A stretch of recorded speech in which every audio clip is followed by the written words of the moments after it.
tell you, this is just a story of something that I did that I think is funny. Years ago, I was a chiropractor. I'm still a chiropractor, but I had a chiropractic practice in Bel Air, Texas. I had a condominium down around the medical center, and it was in a professional complex, and so there were a bunch of professionals in there. I thought it was a good way to make contacts. Wasn't really, but that's a whole other story. Right across the way from me, in the condo just across the street, lived a professional couple, husband and wife, a cardiologist and his wife, who was a psychologist.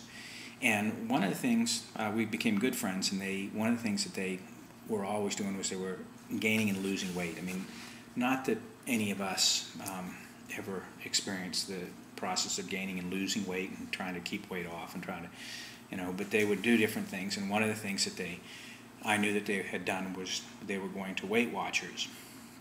And I had a second bedroom in my condominium that I had transformed into a workout room. And a friend of mine had come down from Chicago, a chiropractor, and we were working out in the bedroom, and the window looked right out at my neighbor's door, and I saw the Domino's pizza guy go and knock on the door.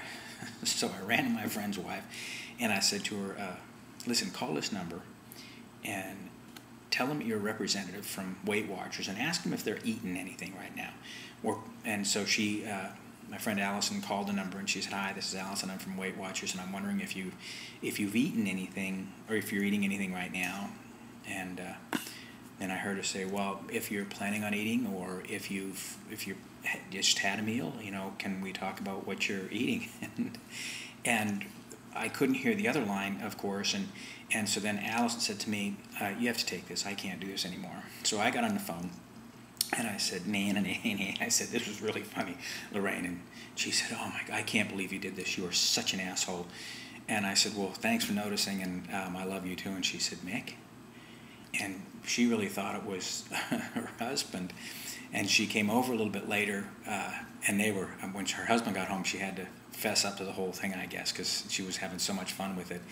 And she said to him, I buy Domino's pizzas, I eat the whole thing, throw the box away before you get home, and tell you that I've been on the program, and I really haven't. So they came over, and she said what was going on her end was she had just got the box of pizza in her house, just taken a great big bite of pizza. And my friend's wife called and said, are you eating anything right now? And she said, no, because she had a mouthful of pizza. That's when Allison said, well, if you're planning a meal, or, if you have planned a meal, or whatever she said to her. And Lorraine repeated, no. And so my friend's wife, that's when she handed the phone to me. Well, here's a professional psychologist who's not only been caught doing this, says she's felt guiltier than when she got caught parking when she was a teenager and couldn't get her bathing suit back on. Guiltier than that, and then calls her across the street neighbor an asshole because she thinks it's her husband. Quite a devastating psychological experience. Thanks for listening. This is Mick, www.micpeakperformance. Bye.